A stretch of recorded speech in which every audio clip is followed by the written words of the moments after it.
Today, we're gonna uncover the incredible story of one of the world's oldest martial arts. It's this amazing tale of legendary warriors, ancient myths, and a cultural legacy that was almost completely erased from history. So let's jump right in. So, what is the mother of all martial arts? I mean, it's a pretty bold question, right? But a lot of historians and martial artists, they point to one specific answer, a discipline from southern India that is thousands, literally thousands of years old. And its story? Well, it's completely inseparable from the people who mastered it. All right, so to really get started, we've got to understand the art itself. Because we're not just talking about a bunch of fighting techniques here. No, this is a complete system for the body and the mind. And this is Kalaripayatu. It's this incredibly comprehensive system from the Indian state of Kerala. And it is so much more than just combat. It's a truly holistic art, blending fierce fighting techniques with really sophisticated healing practices and deep spiritual discipline. And the age of this thing, it's just staggering. Get this, evidence suggests its origins could go back over 3,000 years. We're talking somewhere between 1500 and 1000 BCE. To put that into perspective for you, that's the late Bronze Age. This is a living, breathing tradition with unbelievably deep roots. But, an art form this powerful, it needs masters. And for centuries, Kalaripayattu was the exclusive domain of this one legendary warrior community. So let's meet the Chekavars, a community that's also known as the Thears. Now, according to the local legends, ancient kings actually invited them to Kerala for one specific reason: to train the royal armies. So they weren't just practicing the art, they were its designated guardians. Okay, so to really get a picture of their role in society, I want you to think of them as a mix between samurai and Roman gladiators. It's a cool comparison, right? So, like the samurai, they served feudal lords and lived by a really strict code of honor. But like gladiators, they fought in these high-stakes ritual duels called income. And these weren't just for show, they were actually used to settle disputes between kingdoms and stop full-blown wars from breaking out. Now, this is where things get really interesting. Where did these masters actually come from? Well, their origins are this fascinating puzzle, a blend of divine myths, competing historical theories, and believe it or not, cutting-edge genetic science. Okay, let's start with the myth, because it's a great one. One story claims that Parashurama, who's an avatar of the god Vishnu, literally carved the land of Kerala out of the sea and then personally taught Kalaripayattu to its very first masters. I mean, what an epic founding story. But what does the physical evidence have to say about it? Well, the historical record gives us some really solid, tangible clues. The oldest one is just incredible. It's a hero stone from the 3rd century BCE. That's over 2,300 years ago. And it honors a fallen warrior who is explicitly named Thear Andavan. Fast forward to the 9th century, and we start seeing the first undisputed inscriptions in the local language. And then by the 12th to 16th centuries, their amazing stories are being captured in these epic poems. So yeah, this is a solid, real timeline for the Chekavar community. But for centuries, historians have been debating, okay, but where did they come from before that? And the theories were all over the map.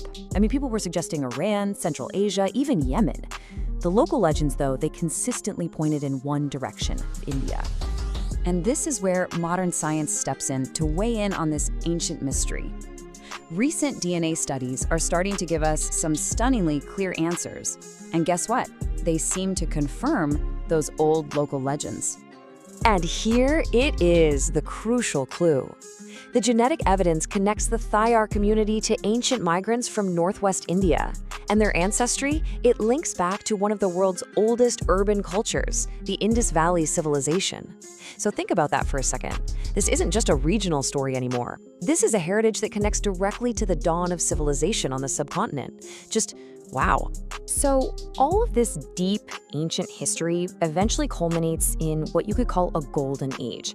This was a period where the Chekavars and their martial art were totally immortalized in these epic songs and legends that, are still being told today. And this whole era kicked off with a really curious number, 18 and a half. What's that about? Well, it refers to the foundational Kalari, these unique training centers and temples for the art that the Chekavars first set up in Kerala. And why the half? Well, that's one of those fantastic little historical quirks that makes their story so unique. Now, the stories of the warriors who trained in these Kalari, they were captured in something called the Vedic Patukal, or the Northern Ballads. These were composed way back between the 12th and 16th centuries, and you can think of them as kind of like the Iliad and the Odyssey, but for Kalaripayattu. And these ballads, they give us these incredible heroes, guys like Aramal Chekovar. He was a legendary duelist from the famous Putram family. His exploits in combat and his just unwavering sense of honor made him a total household name. And get this, it wasn't just men, not at all. The ballads also celebrate warrior heroines like the amazing Uniarcha. She was a master of the art who totally defied conventions, and she proves that women held a really powerful and respected place within this whole martial tradition. But like all golden ages, this one came to a very dramatic end. In the 19th century, a new power arrived in Kerala. And this new power, well, it didn't see Kalaripayattu as a cultural treasure. It saw it as a threat. So, in 1804, after a whole series of local uprisings, the British administration just outright banned Kalaripayattu. They were afraid of its power to train and unite rebels. And just like that, the art and the community that had guarded it for centuries were forced into the shadows. And to really cement their control, the British pushed a whole new story. They started promoting this theory that the Chekovars were just recent migrants from Sri Lanka. It was a deliberate attempt to erase their deep indigenous roots. But of course, this colonial narrative just crumbles when you look at the historical reality. I mean, hard evidence like that 2,300-year-old hero stone, it proves a much more ancient presence. Just when it seemed like all was lost, one man stood up. His name was Kodakal Kanaran Gurgal. He was a master of the art, and he absolutely refused to let it die. He actually sold hundreds of acres of his own land just to fund secret Kalari and make sure the traditions were passed on. He is, without a doubt, the unsung hero of this entire story. And it's because of his incredible sacrifice that Kalaripayattu survived. Today, it's practiced all over the world. And get this, nearly every single modern school can trace its lineage right back through the students of Kodakal Kanaran Gurukal. His efforts didn't just save it, they sparked a global revival.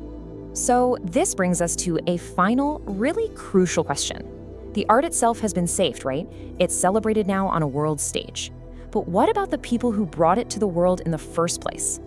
As Kalaripayattu flourishes globally, can the full story, the true historical identity of its original guardians, the Chekovar warriors, finally be brought out of the shadows and back into the light?